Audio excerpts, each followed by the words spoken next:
This was a woman who famously said, "I don't get out of bed for under $10,000 a day." But the last 5 years have bankrupted her soul.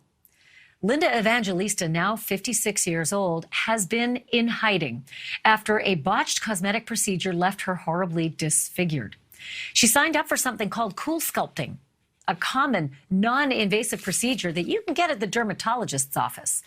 But within a few months, the places on her body where she wanted smaller, like her back and her neck and her thighs, they all became a whole lot bigger and harder and numb.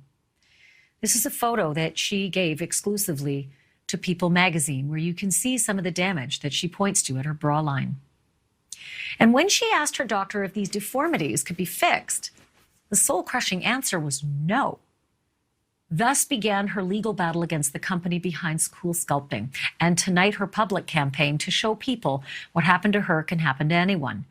Joining us now is Francesca Baccardi. She's the Page Six chief reporter for the New York Post. Francesca, thanks for being with us. Why do you suppose Linda is emerging now, 5 years after she went into hiding, ashamed to have anyone even look at her?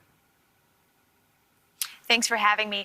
I think she's finally found confidence in herself and her story, and is stepping out into the spotlight to shed a light not only on what can happen with cool sculpting, but also warn others against the process that, like you said, is very common. She now is looking to reclaim her sense of self. Like, she was a famous supermodel, the most famous supermodel, but she's been in hiding for years, and now she's sort of reclaiming that narrative. She wants to own her story. She said in the People magazine article that she once graced all the catwalks, and now she was afraid to run into anybody at the supermarket. But now, with the help of this lawsuit and this photo shoot and giving these interviews, she's changing the narrative. So the reality is that she wanted, to slim down in a couple of places, like the neck area, the inner thighs, and you saw the bra part. That's the photo she's releasing to us. But this had the opposite effect. I mean, literally the places where she treated got huge, and it's not small. Like, these are really significant, even for a supermodel, right? Oh, yes, absolutely. The company has come out and said less than 1% of people experience this adverse reaction, which is called PAH. And what happens is, instead of the area reducing, it has the opposite effect. Everything swells up and becomes hard, and the areas become swollen. Now, the only solution to this is to undergo full-body liposuction, which she did. And once again, she had an adverse reaction. The liposuction didn't take. She went again for liposuction, and the areas just continued to swell. And in some of these procedures, I understand even liposuction won't work because these sort of large masses get quite hard and then can't be, suctioned out. The suit, holy cow, Francesca, it's $50 million. I'm curious about the figure. She's 56 years old now, so she doesn't have the supermodel career ahead of her that she used to. Where does she come up with the $50 million mark? Well, for someone who didn't get out of bed for less than $10,000 a day, I think she is basing off of all lost opportunities. I mean, yes, she is older and she retired in 2001, but she had been making sporadic appearances as part of beauty campaigns, magazine covers. So there's no definite number on what her career has lost out on as a result of this reclusive lifestyle. But I think she's also suing not only for the money lost professionally, but also emotional damages. She said she had succumbed to depression unlike any other. She didn't want to get out of bed. So there's an absolute emotional component to this large figure that she's come up with. Yeah, I mean, when you go from being a supermodel to being, afraid to even show your face, there's a certain amount of pain and suffering, I think, that you could definitely, measure on that one. So this is the other kind of gossipy question, and that is that Cindy Crawford has come out supportive of Linda Evangelista, but not a lot of others. And she was notoriously the bad girl of modeling. She was difficult, rumored to be troublesome and brazen and rude and all of those adjectives. So I'm sort of curious, what's the fashion world saying? Are they weighing in on support of her? Is anybody coming to her aid, or are people snickering behind her back and saying karma, which would be nasty no matter what? Well, privately facing, I can't really speak to what they're whispering, but publicly facing, everybody, of course, is going to come out and comment on her Instagram because that's the bare minimum of what you can do. Designers such as Isaac Mizrahi, Marc Jacobs, models such as Christy Turlington, Naomi Campbell, Paulina Portskova, other members of the Magnificent Seven have come out and expressed their support for her, calling her brave, all of those social media buzzy adjectives to sort of highlight and support what she's going through. Now, as for what they're saying behind her back and the people who have had to work with her and experienced difficulties, you can only speculate. But on her Instagram, people are absolutely showing support because it is such a difficult thing to go through. There's this taboo about aging gracefully. Nobody wants to do it, specifically women. And she tries to buy her way into fighting that aging, fighting the natural weight gain. And instead, she was cursed in a way. I mean, she's described herself as deformed. So, of course, publicly, various supermodels and designers are lauding her and her bravery for coming out and not only talking about it, but showing these massive lumps, on her back and her legs. It's really incredible. Yeah, and it's, fully in People magazine. You can take a look and see some of the other photos that are exclusive to the magazine. But Francesca Vicardi, thanks very much for helping us sort through this. Really appreciate it. Thanks for having me. So joining me now with insight into how this happens, how big the risk is if you're thinking about cool sculpting and what can be done about it, is Dr. Andrew Orden. He's a board-certified plastic surgeon and host of The Doctors. And also joining me, Valerie Greenberg. She's a lifestyle and entertainment expert. Welcome to both of you. Dr. Andrew Orden, I'm going to begin with you if I can. Most people think of the cool sculpting is the non-invasive, the easy, the simple, that you can just get it done in the doctor's office. You don't have to go under the knife. They think of it as the safe approach, but I don't think a lot of people know that it can be life-ending if looks are your life. Well, number one, great to be back with you, Ashley, as always. And you're absolutely right. If it sounds too good to be true, it probably isn't. And it is such an easy sell saying that you can come in, have these paddles attached to your body. You lie there comfortably. It freezes your fat. The fat breaks down. The body absorbs that dead fat tissue. And those, quote, figure faults that you had are gone. But I don't use the technology in my office. I know a lot of colleagues who do. I'm an old-fashioned liposuction guy. I believe that that's the tried and true best way to remove unwanted fat. And although millions of people have had cool sculpting, there are some downsides with it. I have seen this type of situation where you get this paradoxic recurrence of fat, lumps of fat, hard fat, that are very, very difficult to correct. I mean, it is the exact opposite of what you're trying to cure. It actually becomes, more significant. I feel so bad for Linda. She had the best of intentions. I'm sure she felt very comfortable in the scenario she was in and expected to have these figure faults fixed, and she ended up coming out worse. And, it comes down to informed consent. Was she informed that you may regrow fat like this, and that may necessitate further surgery, more invasive surgery involving general anesthesia, more invasive than the first procedure? So it comes down to whether she was fully informed of the risks and complications. That's a huge part of this case. Sure, that's the small print, right? I mean, whenever you go in for any procedure, you sign so many documents, and very few people read through, even their iPhone agreement. But this is serious stuff. I want to actually just play something, Dr. Orden, if I can, that she said, because at this point, hearing her voice is so critical if people are thinking about, doing something like this. This is what Linda Evangelista told People magazine. Have a listen. When I first started cool sculpting, I thought it would be advantageous for me personally and professionally. Did I want to like what I saw in the mirror, or I was offered this tool to fine tune it, and I drank the magic potion. Valerie, the magic potion in looking better in the mirror and liking what she saw, that's where my heart just broke, because I grew up looking at her, right? I mean, you're a beautiful woman. I would say the same thing about you. Don't change a thing. Thank you so much. Linda Evangelista, I would never imagine she'd want to change anything. So she is literally the absolute ideal of perfection. I know.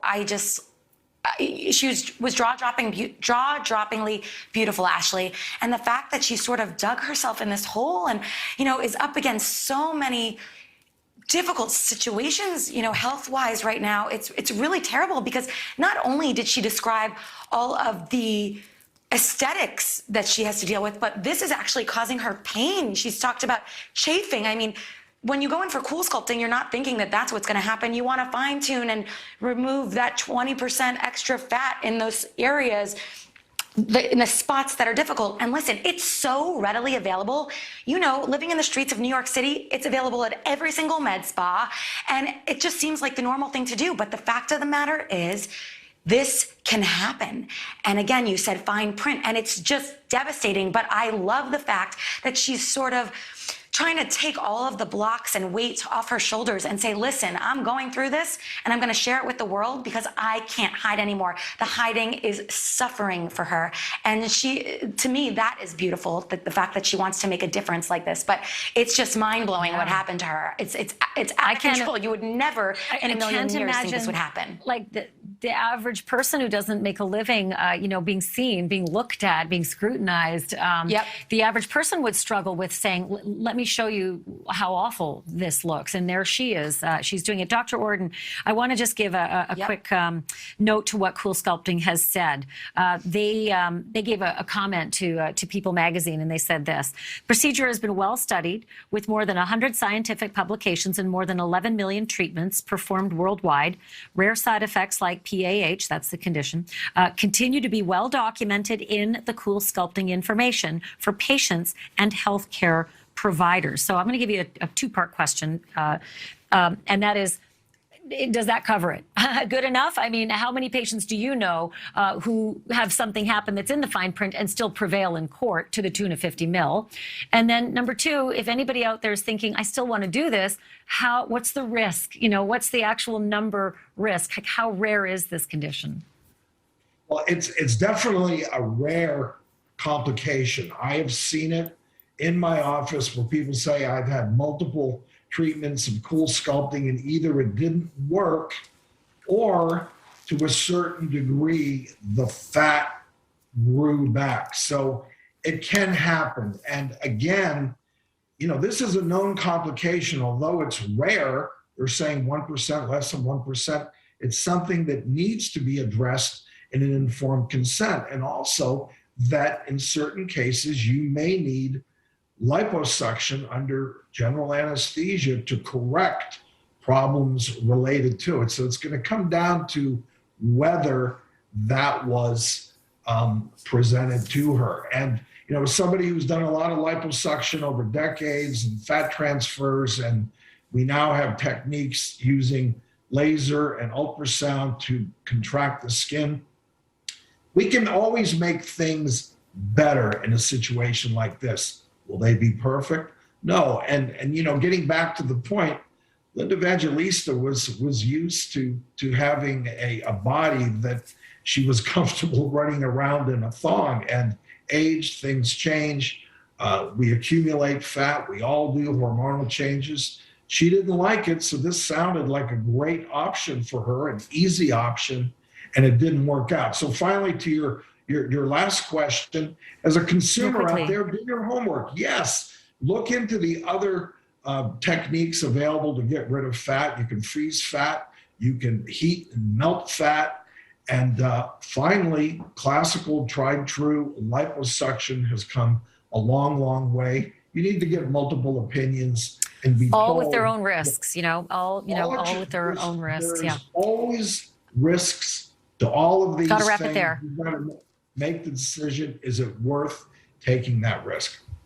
It's true. Dr. Andrew Warden, thank you. Valerie Greenberg, thank you. Appreciate both of your perspective. I want to bring in someone now who knows intimately what it's like to look in the mirror and not see what everybody else sees.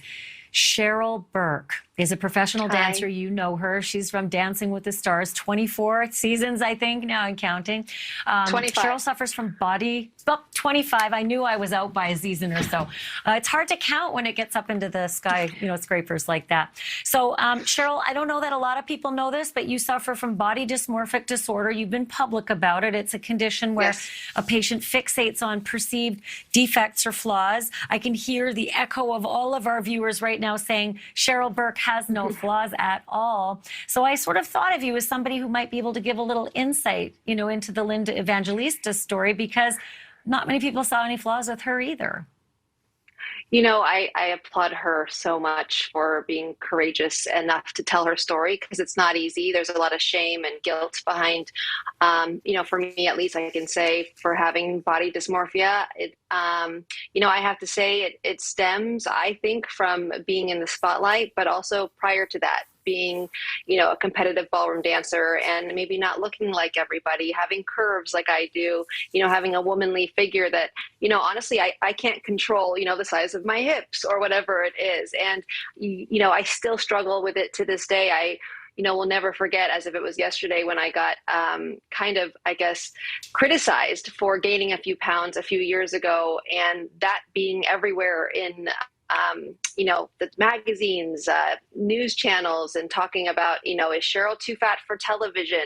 And that, to me, I feel like I'm still going through PTSD. And there's not a day I look at myself in the mirror and I'm like, well, maybe I can lose a little bit more fat here or wherever. It's an actual problem. And I think about it too much, to be quite honest. Yeah.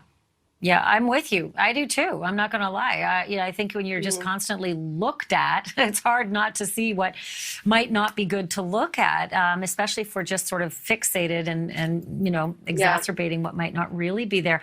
So let me ask you this, because I think a lot of people watching right now, they know that they see flaws in themselves as well, and they want to fix that, spot here with a Spanx here and a Spanx there. But when does it go from a concern to a condition? Well, for me, I knew the pattern was when I was bringing a scale with me whenever I would travel, right? I got so obsessed with the number, and it would kind of dictate my mood in a way. I would see if I gained a pound, if I didn't lose a pound, it was constantly on my mind. And if I didn't lose weight, even if it was just 1 pound, it would ruin my day.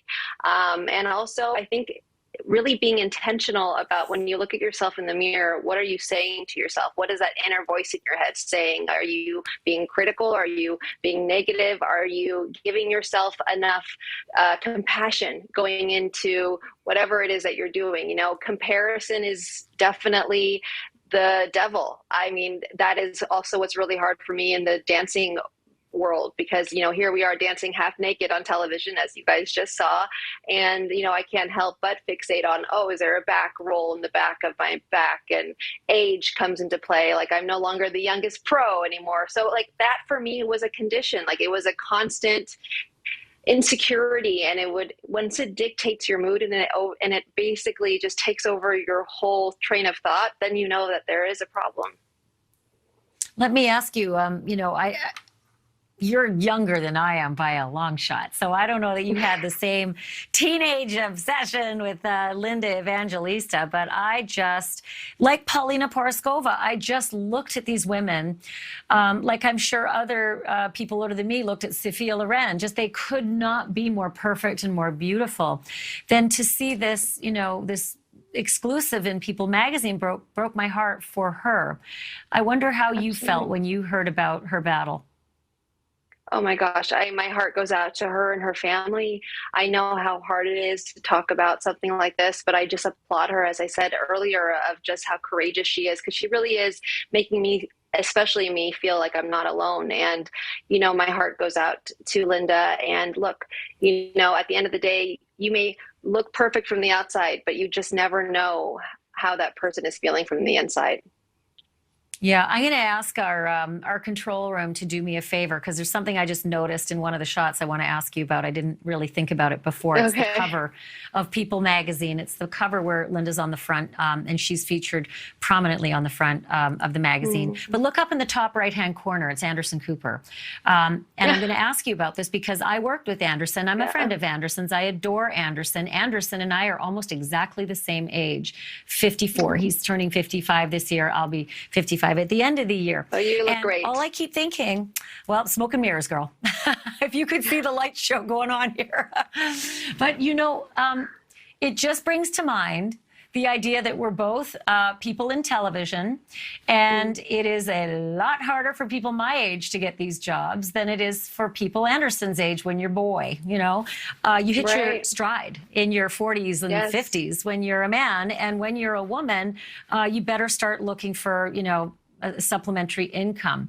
And I just want to know from your perspective, again, being a lot younger than me, as you come into this industry, do you worry that it's short-lived and far more short-lived for you? Is it getting better for your generation than, say, my generation? Unfortunately, no. You know, as a dancer, as a woman, being a ballroom dancer, normally you retire in your early 30s at the latest. And when men age in the ballroom industry, you are, again, like what you said, you know, you are celebrated. And there's not one day or one season after all the 25 seasons I've done, have I asked myself, or have I even said to people that I've been doing interviews with, like, this is my last season. I can no longer do this anymore. There is just this stigma out there that women need to retire by their late 30s, or whatever industry you're in, but especially in the Hollywood business, right? And so at the end of the day, though, you've got people like J-Lo celebrating her 50th and looking so amazing. And it's women who celebrate their age and don't, you know, fixate on it, that just truly, you know, that they're so happy from the inside, and that makes them so beautiful from the outside. So I think you're gorgeous regardless. And I don't think that there is any. And I think, you know, it just started. Life has just started. If anything, we should celebrate the experience that we've had over the years, you know? Well, it drives me bananas because in my business, you're supposed to be smart. And when I was in my 20s and 30s, I was a moron and yet seemingly more valuable, right? So that makes me mad. And it also brings to light the adjectives that I heard all growing up when, you know, a man like Clark Gable went, you know, screaming across the screen. He was debonair. But when an older woman did, she was an old bag. And that just, you know, really, you never really shake that stuff as a girl. So, hey, thanks for coming on, and thanks for being so candid. And I hope I get to meet you in person sometime because I just think you're the bee's knees. I would love that. Thank you so much for having me. Thanks so much, Cheryl Burke. Appreciate it. Welcome back. It is February 16th, almost spring in some parts of the country. So have you seen your first robin yet? If not, be patient, still early, but be thankful that you haven't gone through what I'm about to show you. In a quiet little neighborhood, folks there just minding their business when literally out of the blue this happened. Blackbirds falling out of the sky by the thousands all at once in a virtual downpour of death. This is a town in northern Mexico, more or less on the flight path of the migratory yellow-headed blackbird. And this is what the streets of that town looked like on the morning of February 7th, littered with carcasses. Every one of them a little clue to a mystery that has yet really to be solved. Man, just crazy. Enter our detective, Nat Seavey. He's the director of migration science for the National Audubon Society. Nat, thanks so much for being here. First question, it's an easy one. What happened? Well, that's actually a tougher question than it might seem. And it's certainly something that the local experts are going to be spending some time, you know, whenever there's an event like this. Certainly it takes a lot of work to look really into the details about everything that went on there. And without seeing everything that happened, you know, we can only take sort of a guess at what might have happened. But certainly there's some interesting things to see in this video. Yeah, okay, so some of the theories that are circling out there, and you're going to have to be the arbiter of all of this, 5G cell phone towers, maybe power lines.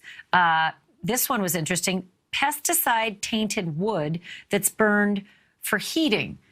Does any of that sound legit, or could it be something as simple as predatory birds chasing them? Yeah, well, certainly there's all sorts of things out in the environment that pose a threat to birds, and that's one of the things that makes this so challenging. So one of the things that's unique about this particular species and a number of other related species like blackbirds and starlings is that they form these incredibly dense flocks. And a lot of people might be familiar with some of the videos of these incredibly dense flocks that wheel around in the air. They're called murmurations, and they're absolutely spectacular.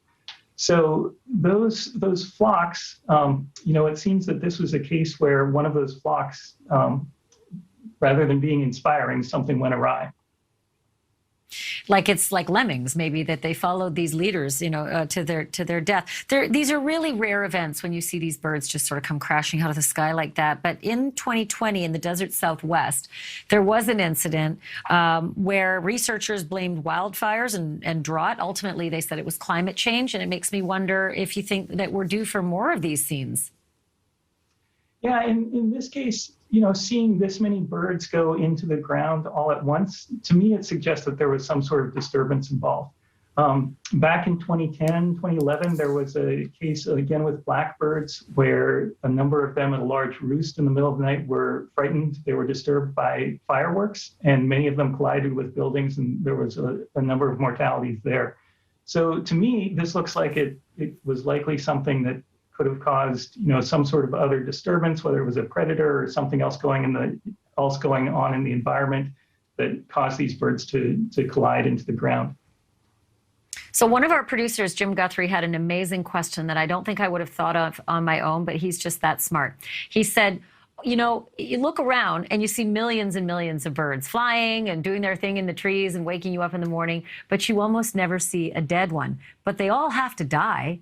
So where do they go when they die? It's a really good observation, and it's one of the things that makes understanding bird conservation so tough is that we very infrequently find dead birds. And it's one of the things that's so, really heartbreaking about this is that even though this is going on, it's not often that we're confronted with a graphic illustration of how easily birds can perish. Even something as simple as a bird running into a window, even that kind of collision can easily cause a bird to die. And that's one of the reasons that the Audubon Society and many others are working to reduce the risks that birds face in terms of collisions in the places that we live. I can only imagine that a video like that would send, your folks at the Audubon Society sort of into a grasping of pearls for starters, but then also an opportunity to study and try to find out more. I'm so thankful that you joined us tonight because I'm still completely flummoxed by this. Nat Seavey, thank you for your insight. Thank you for having me. It's good to know what you do know, that's for sure. Okay, I'm going to switch gears. Do you hate your job but need the money? What if you could still make that money, even while you're sleeping?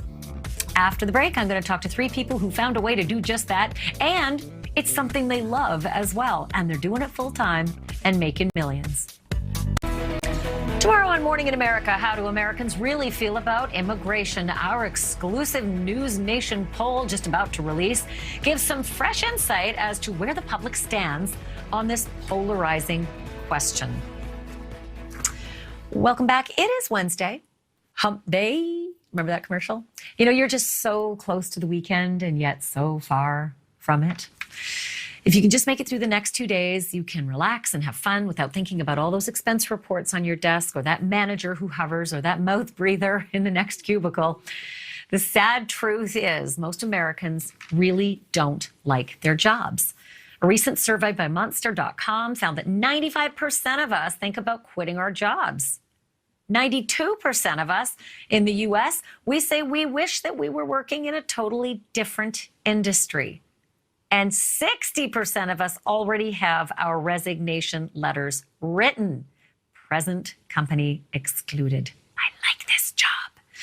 So this is why it's so surprising that we've, or not so surprising, I should say, that we've seen millions of people dumping their jobs, right? Every month they're doing it. Something called the Great Resignation. You probably have some family or friends who said, take this job and shove it. But where did they go? According to job experts, it varies. The majority have found new jobs that they like a little bit better. Some are still looking for work, but a select few have started their own businesses. And that last group has figured out how to take their side hustle, the thing that they're passionate about, and turn it into a full-time hustle that pays, and in some cases pays really big. Right after the break, I'm going to talk to 3 people who quit their jobs and are now making millions doing what they love. They're going to explain exactly how they did it and how you can too. And if you're ready to quit your job, I just wouldn't quit this show, not right now. I would wait till after the break, because then you're going to get some really good information and quitting your job might actually make sense. Back in a bit. Welcome back. Do you have a side hustle? That's the thing that people do on the side to make a little extra money alongside their main source of income. For a lot of people, that side hustle is what they'd really rather be doing full time if it only paid enough. But is it possible to turn your passion project into something that does pay the bills and then some? My next 3 guests say, you darn right. They all turned their side hustles into businesses, big businesses, and now they're pulling in millions. Kat Norton launched her company, Miss Excel, in 2020. She now has more than 1 million followers online and won the Microsoft MVP award. Steve Chu and his wife started their company, Bumblebee Linens, in 2007, and he now teaches other people how to launch their own companies on his very popular blog, My Wife Quit Her Job.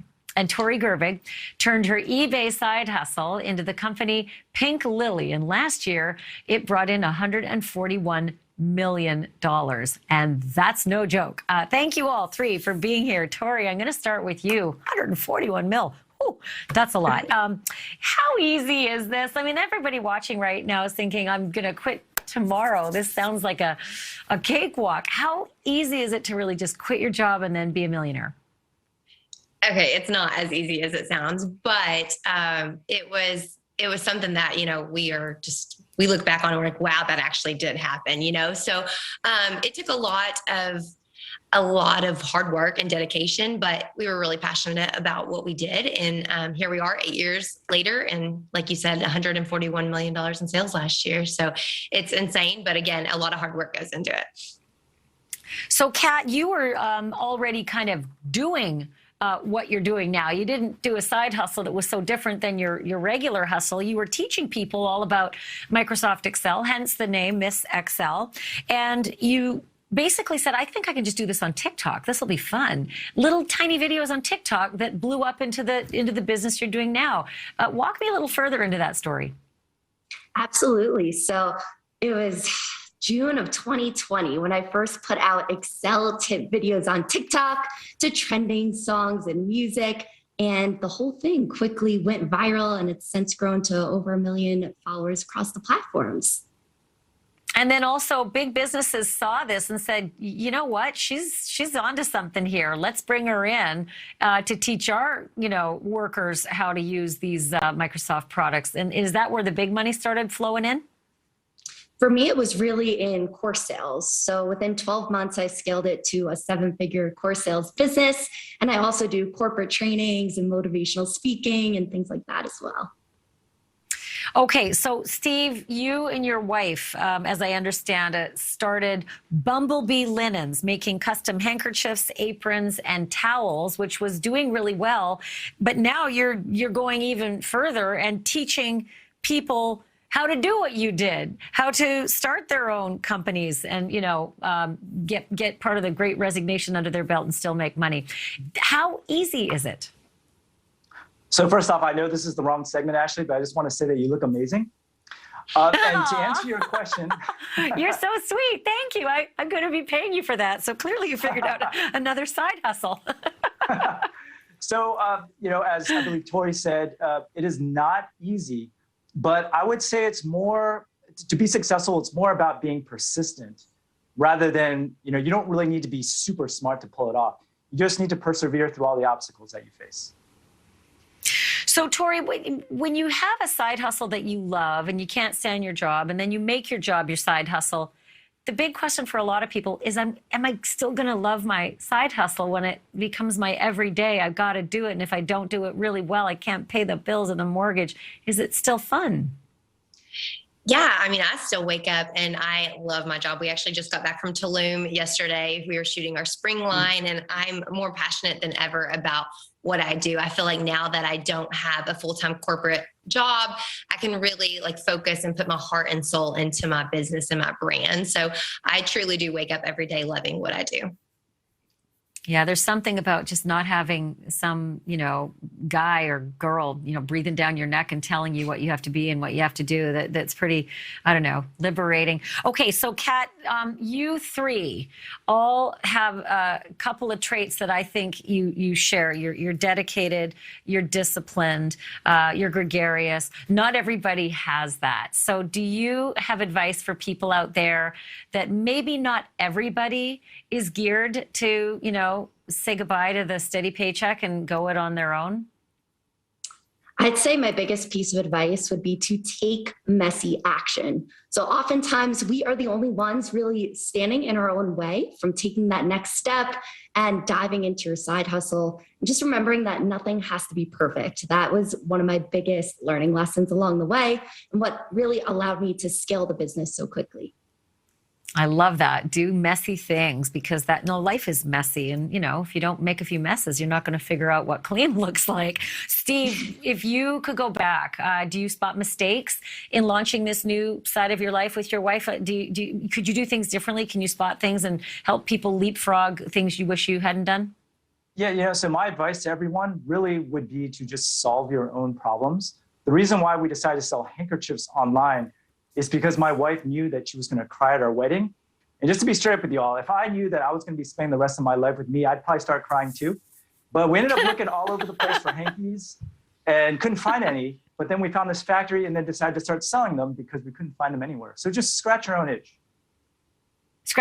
Find a need that's not being met out there. I hear that all the time. Find a need that's not being met and then just go after it, be messy and be diligent and persevere.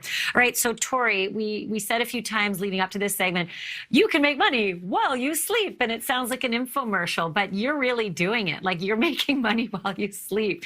It's not so far-fetched, is it? No, absolutely not. That's the one thing I'll listen to podcasts and I listen to, these big motivational speakers, and they always say that's the key to really making it, is to make money while you sleep. So you can create a brand, you can start a business that is going to just continue to earn money while you're sleeping. It's possible. Yeah. I literally need all three products that you guys offer. So I'll be calling you in the commercial break to, get some, appointment on the books, because I know you're busy, especially, booking trips to Tulum and shoots and all the rest. I wish I lived your life. Hey, all three of you, thank you. Really appreciate that. That was great. Kat Norton, Steve Chu, and Tori Gerbig, and I wish you wonderful successes in the future too. Thank you. Thank you. And Steve, you look really good as well. I wanted to make sure you knew that. Hey, by the way, this brings us to the trivia question for tonight. How many businesses do you think were launched in the U.S. during the pandemic? Because remember, we all had so much time on our hands, right? We were in quarantine. This number is going to be pretty interesting to you. We're going to give it to you in just a minute. Okay, before the break, I asked you tonight's trivia question, because remember, we were all stuck at home. We got sick of looking at ourselves on Zoom. We got tired of Zoom meetings. We started craving like some kind of personal interaction. And some of us decided, you know what? Screw this. I'm going to do my own thing. So how many businesses were started in the United States during the pandemic? The answer is, wait for it, 9.8 million. Are you kidding me? Almost 10 million. Here's how it breaks down. There were a record 5.4 million applications to start a business in 2021 and 4.4 million in 2020. And the entrepreneurs aren't slowing down either. Just last month, another 430,000 businesses were started. Now might be the time if you're thinking about doing it. Just don't forget, you got to get out of bed. No one's going to be making you hit the clock, so you got to do it. You got to incorporate. You got to be good with administration. Think it through, and then here's what's most important. Persevere. Persevere. Be patient. You can do it. We got you. Hey, everyone, thanks so much for watching tonight. We're back here at 10 p.m., 9 Central. See you tomorrow. Thank you for watching. Click the red subscribe button below so you can get more of NewsNation's fact-driven, unbiased coverage.